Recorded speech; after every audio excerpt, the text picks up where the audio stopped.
Firstly, I would like to say thank you. You give me this opportunity. Thank you. Thank you. And then also, those people who help to materialize this function. So I really appreciate it. Thank you.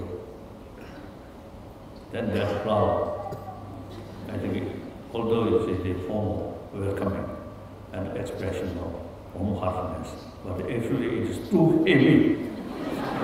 It really is put on my neck. I may fall.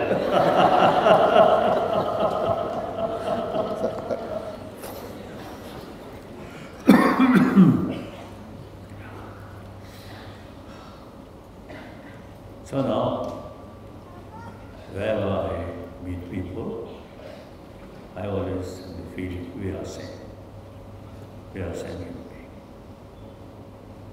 As a matter of fact, 7 billion human beings, the same.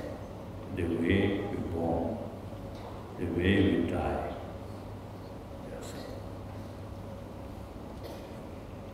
And actually, I think all entire 7 billion beings, mentally, emotionally, and physically also, they are same.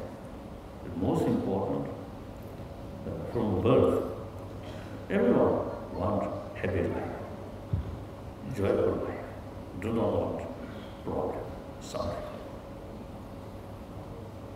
And then more important, now some scientists say, through the answer of investigation, experiment,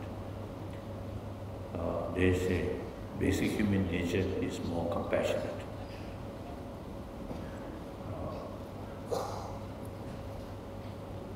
When I heard that, I really feel, oh, now there is a real hope. Basic human nature is more compassionate. If basic human nature is anger, there is not much hope. Obviously, as soon as we're born, naturally, we trust our mother. And the mother also takes care of us. As a mother, parent in general, particularly mother, provide us immense source of love. Some scientists say after birth, the mother's physical touch, the young child, is a crucial factor for proper enlargement in the brain. Obviously, those children who received the maximum affection from their mother, the rest of their life, deep inside, more happier and less ferocity, fear like that. Those children who received lacking about human mother's affection, the whole life, deep inside, no matter how successful outwardly, deep inside, some sense of insecurity. So, our life started that way. And then, medical scientists, they say,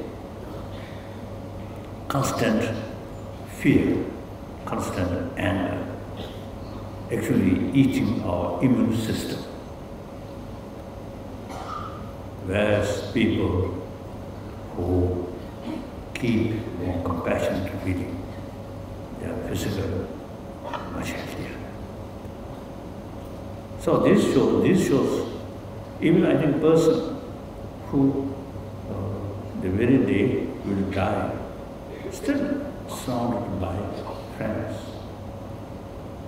trusted friends, will flow now, much happier. Money big name, not much.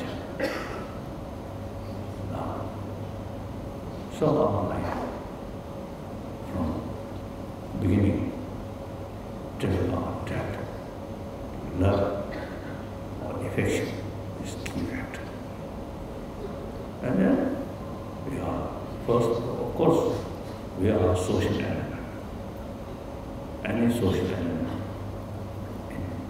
mentally, this is some factor which bring together. That's affection, love.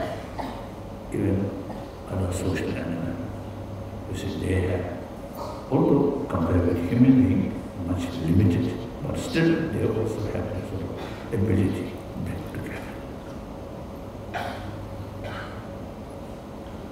So now,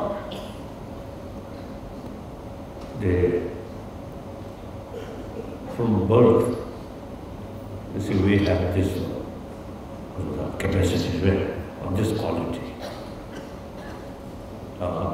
It is something very important.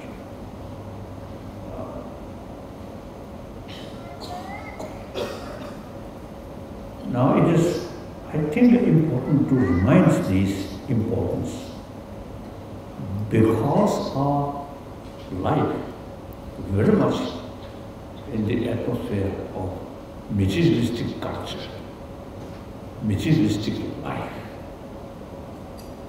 There's not much talk about this inner life. We always talk money, power, and these things.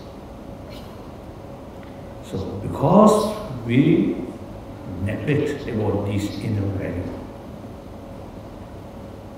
now among 7 billion human beings, besides nature, suffering from nature disaster, a lot of problems, essentially our own creation, including violence, our own creation, and gap rich and poor, too much exploitation, bullying, cheating, all these our own creation. Lack of sense of concern of others will be. Respect their right, their life. We are lacking that. Just think, me, myself. Self-centered attitude. Self-centered attitude is the basis of jealousy.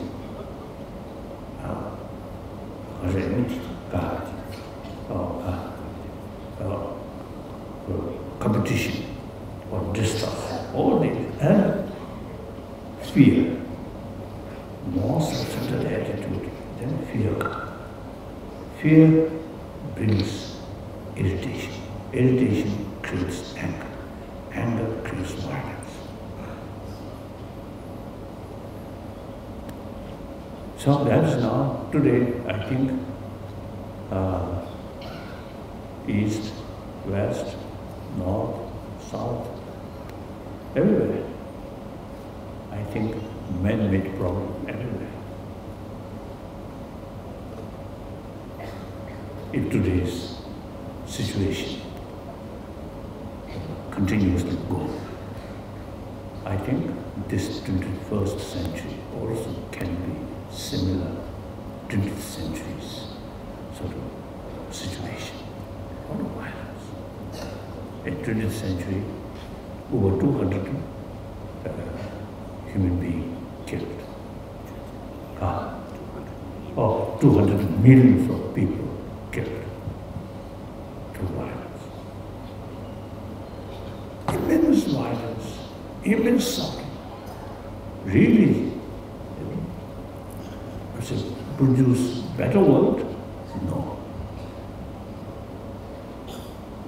So therefore, every sensible human being must think the situation, the 20th century sort of situation should not repeat now to the 21st century.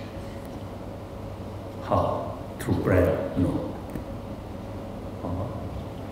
Through puja? No. I think we Tibetan in 40s, 50s, a lot of puja, but nothing happened. So action. Action makes differences. Action with sincere motivation and vision. Vision is what? Vision. So now here, this is the first century.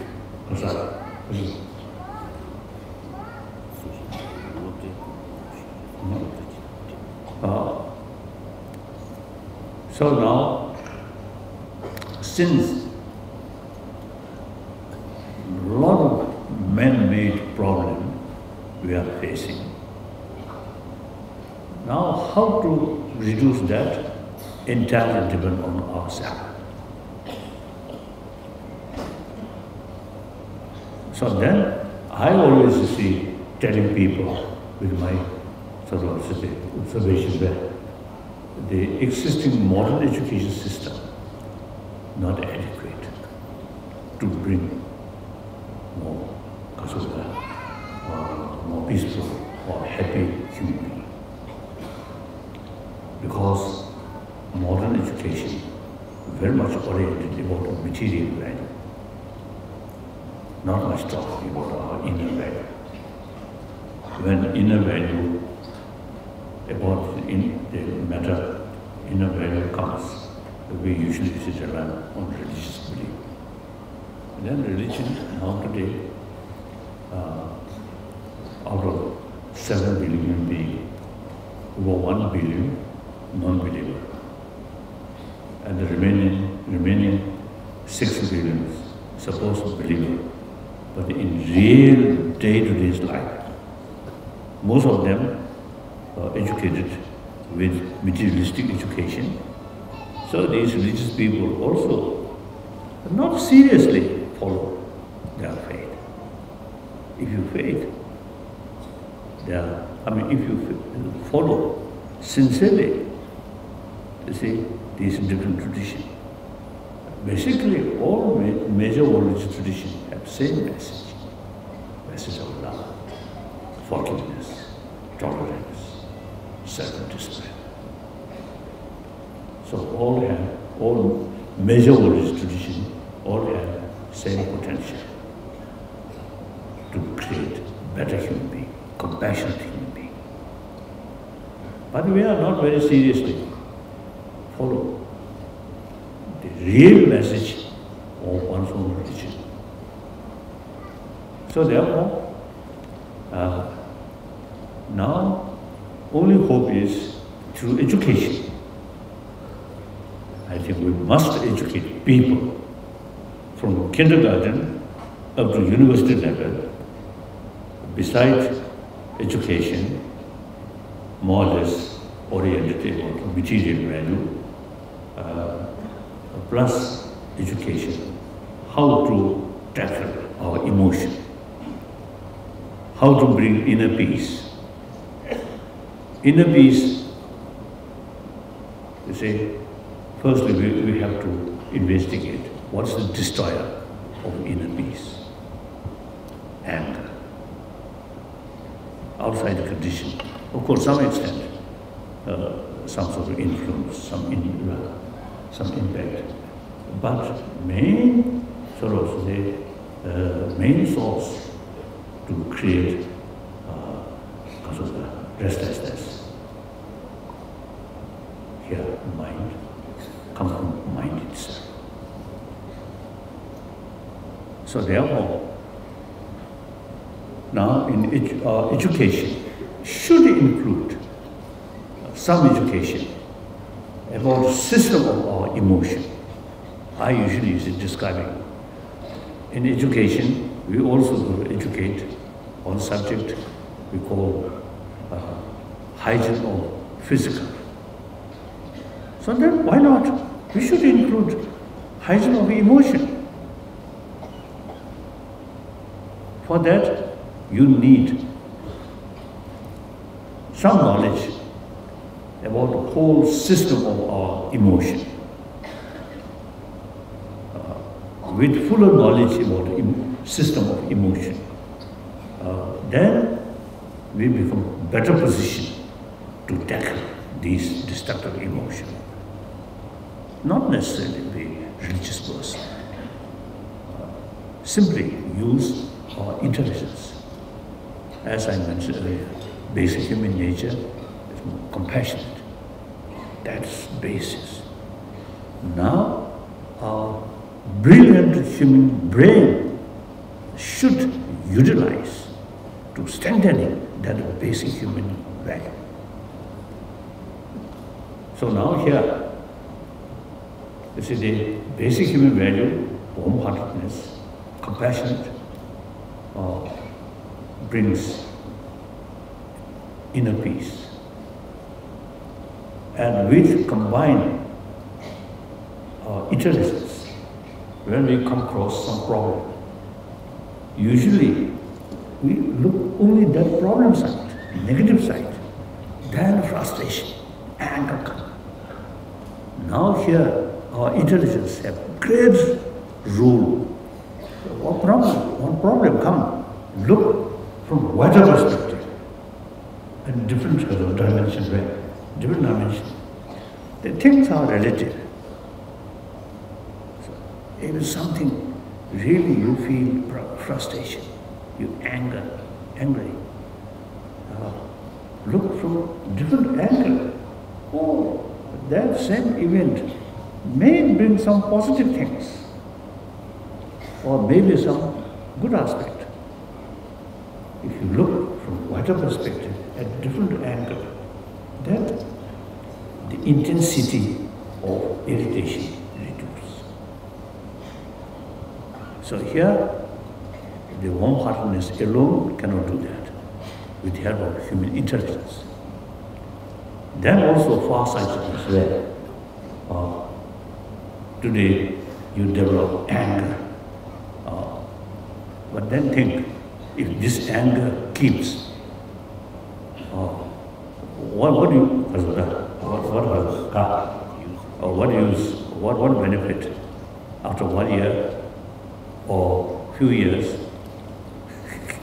Today, you say your so-called your enemy. If we deal properly, reasonably, today's enemy next year may become a very good friend.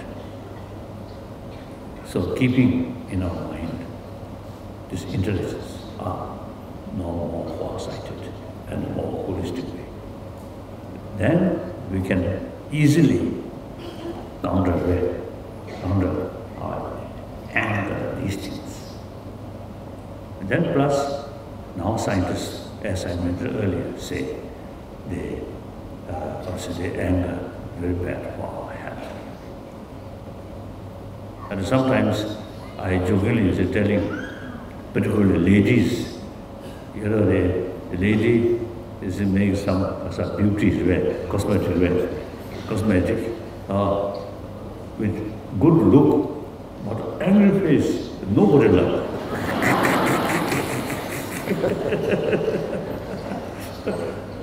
So real beauty is inner beauty. I think 40 years ago, 50 years ago, you see, one Tibetan government official, monk official, really trusted official. Eventually he disrobed.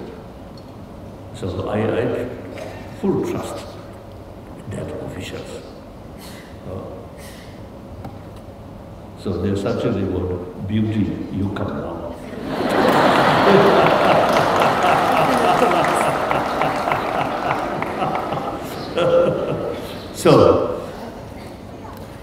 So then since we know each other very well, so sometimes I tease him, or you disrobed, but your wife, not that much attractive.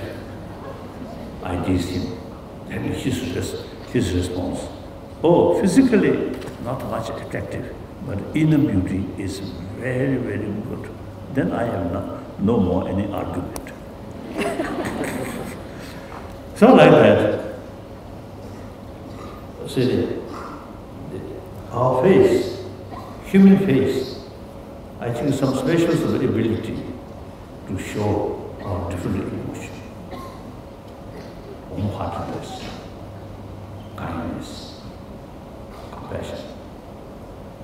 You see, shows. Or one time I met a Catholic monk in Barcelona. I think you may know Montserrat. Montserrat is one monastery or temple there. Many years ago, when I visited that monastery, and there is some sort of organizer told me one monk who spent in the mountain 5 years in hermit life, almost no hot meal, just tea and bread. So he came and we met. Little bit sort of strange thing. His English, very broken English, worse than me. So then I am more proud to use my broken English talk with him. So then I asked him, I was told, you spent 5 years in hermit life. And I asked, what kind of practice during those years? He answered me, meditate on love. When he answered that, I noticed his eye, something special significance. So we have this also our facial. Oh, one of my American friend, one scientist, Paul Ekman, on the basis of facial expression. You see, I think he concluded 16 different emotions on the basis of facial expression. So in any way, real inner beauty brings sort of happy face. That's the basis of our trust. Inner beauty. So trust, very important. We are a social animal. Friendship, highly necessary. In order to create friendship, trust is key factor. Friendship due to money, due to power is temporary. But friendship, trust. Trust comes if you show them your sincere concern about their well-being, then trust comes. So we love a friend. We need friend. But sometimes we feel, oh, with money you may get more friend. With power, more get friend. These friends, actually, friend of power, friend of money. When your fortune goes that way, these friends come. When your fortune goes that way, these friends no longer come. So these are not genuine human friend. Genuine human friend is entirely based on love, not money, not power, like that. So since we are social animal, no matter how one individual very powerful, but his or her survival entirely depends on the community. So community is source of our survival, our happiness. So respect them, show them your sincere feeling. So therefore, now I committed not only just myself, number of scientists and number of educationists. Now we have a common view. In modern time, we should pay more attention in education field about inner value. Strictly according to a secular way, not based on religion, just common experience, common sense, and scientific mind. So we are working that. So now, warm-heartedness from birth we already have. Now we should use our intelligence, cooperate with that nature positive factor. Then we can promote human compassion. Now today's world, these inner value, I think, highly relevant. People, you see, try to reduce problem, paying more attention about weapon, and making divisions is the source of further problem. I think in order to achieve genuine, peaceful world, eventually, I think we should imagine, you should pray, demilitarize the world. And any problem come, we must try to solve through understanding, through talk, through dialogue. So these days, I often used to tell you, in order to create peaceful century, this century should be century of dialogue. In order to carry meaningful dialogue, you must respect their interest, their right, and some kind of compromise, spiritual compromise. So one side victory, one side defeat, impossible. So everything interdependent. Now today's world, the global warming, the global economy. Now there is no boundary, religious, because of the boundary with different religious faith is not much relevant. We have to think humanity.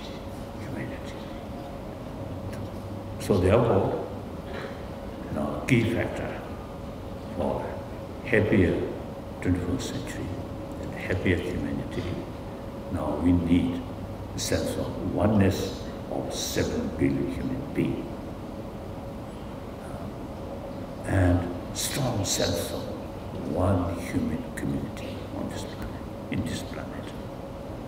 So that I always draw. So that we can promote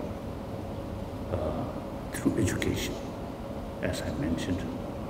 So we already working like Emory University in America, and also some organization in this country, some individual, of course.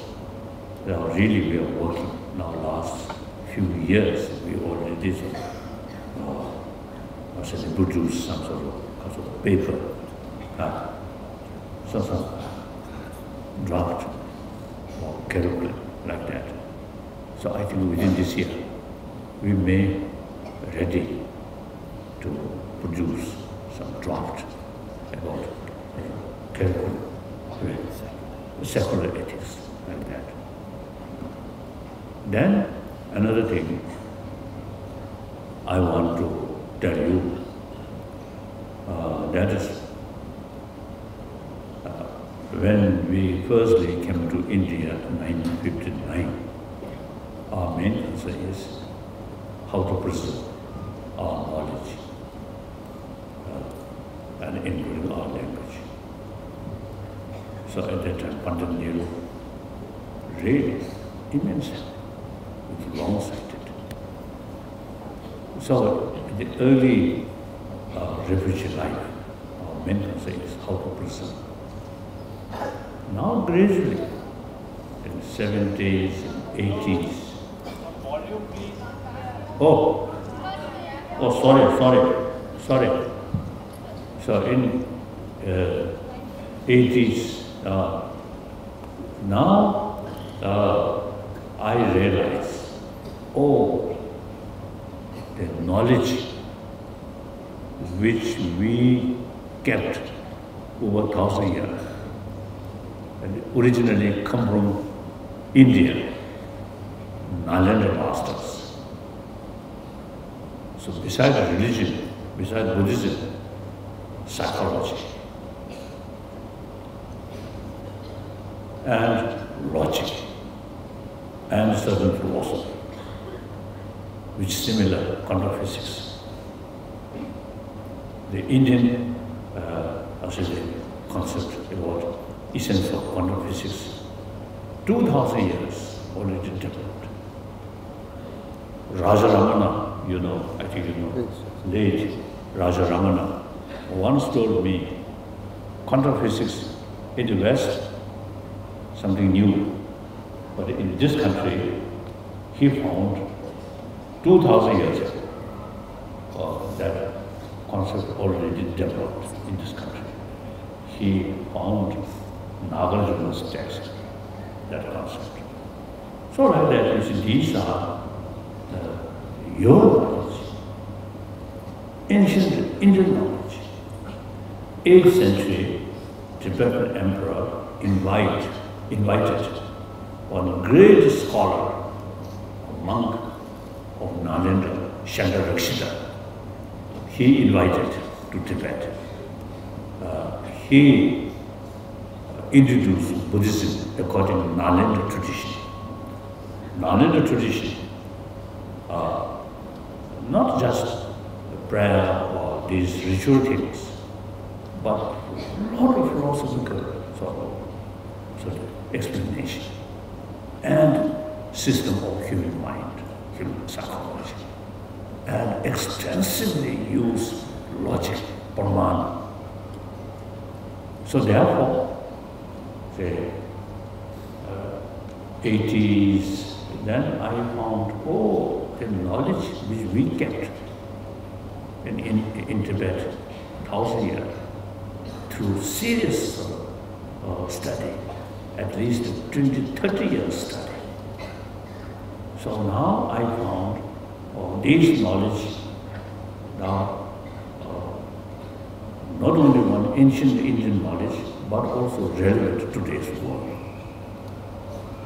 Therefore, in the last 30 years, more than 30 years, serious discussion with modern scientists, mainly cosmology, neurobiology, and physics, especially quantum physics, then psychology. I noticed that many scientists really show eagerness to learn these sort of different sort of information like that. So then, now I fully convinced now these ancient Indian knowledge which we kept till now, I think now time comes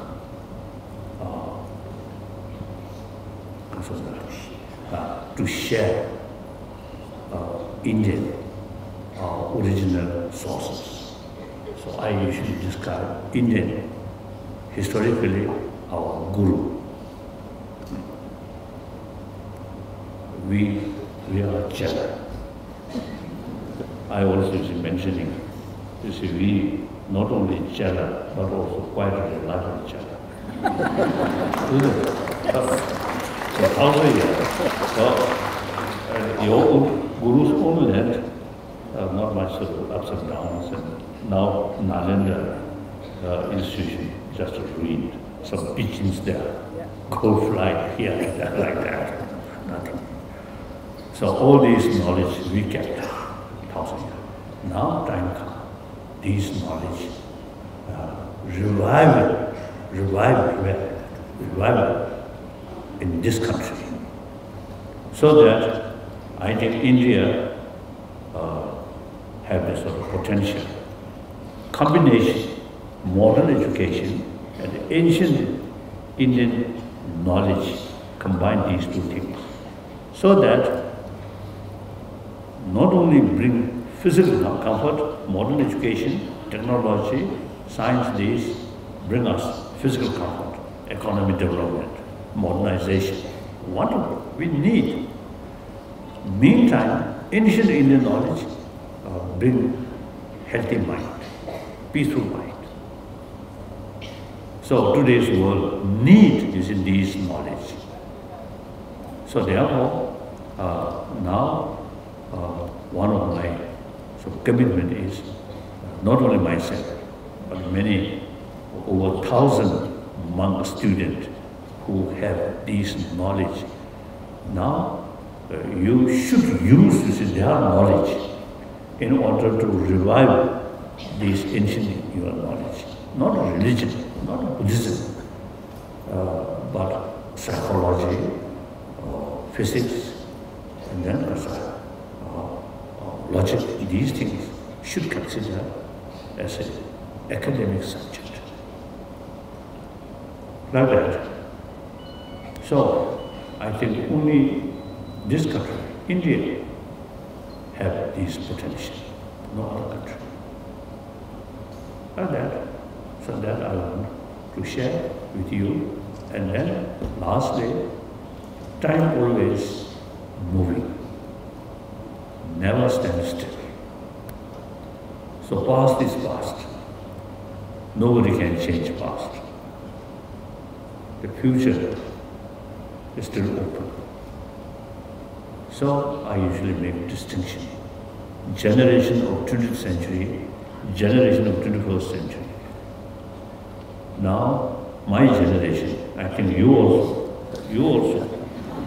So our generation belongs to the 20th century. So that century gone. Now 21st century, just the beginning of 21st century. So if we make certain effort now with vision, then remaining the decades of this 21st century can be more peaceful, more compassionate. Finally, India, most populated democratic country, ancient country, you can make certain significance for better world, more compassionate world. So that's please keep in your mind. The younger generation of this country, a generation of 21st century. And of course, now we are talking humanity. Not much differences, whether European, whether Indian, whether African, whether Chinese, whether Japanese, we're the same human being. We share same planet. We have to live together. So future of the world, entire 7 billion human beings should learn. So that I want to share. When you introduce me, I am Kasa, head of temple and Kasa spirituality. I want to make correction. Yes, historically, at least last 400 years, right?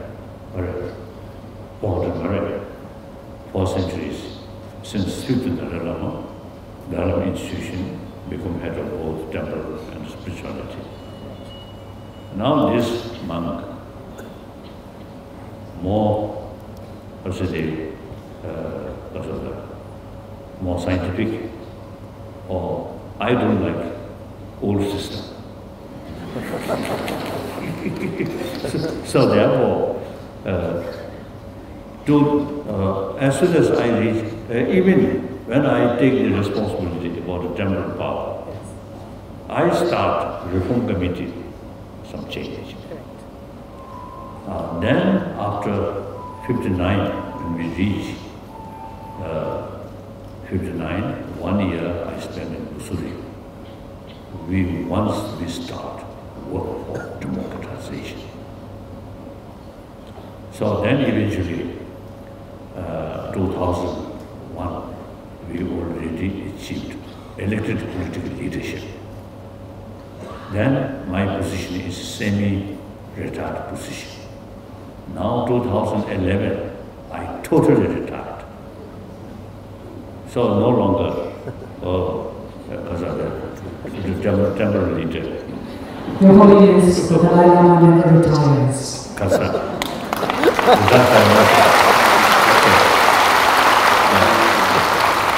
Yes, I cannot retire from Dalai Lamaship. Yes. But temporal power, I can retire. So therefore, I truly now become a simple Buddhist monk. Simple Buddhist monk also is one practitioner of Buddhist monk. And I feel really proud. I'm one of the students of Nalanda Masters of complicated philosophy, complicated English.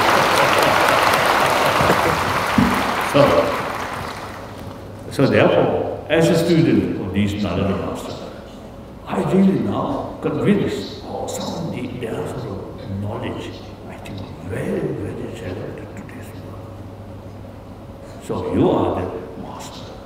You are the original owner of this knowledge. So please pay more attention. Now some questions. Thank you very much, Your Holiness, for your wise words. You've touched countless lives and you've uplifted the spirits of all those who are seated in this hall and outside. So thank you very much for your simple words of compassion, love, and wisdom. Now, with your permission,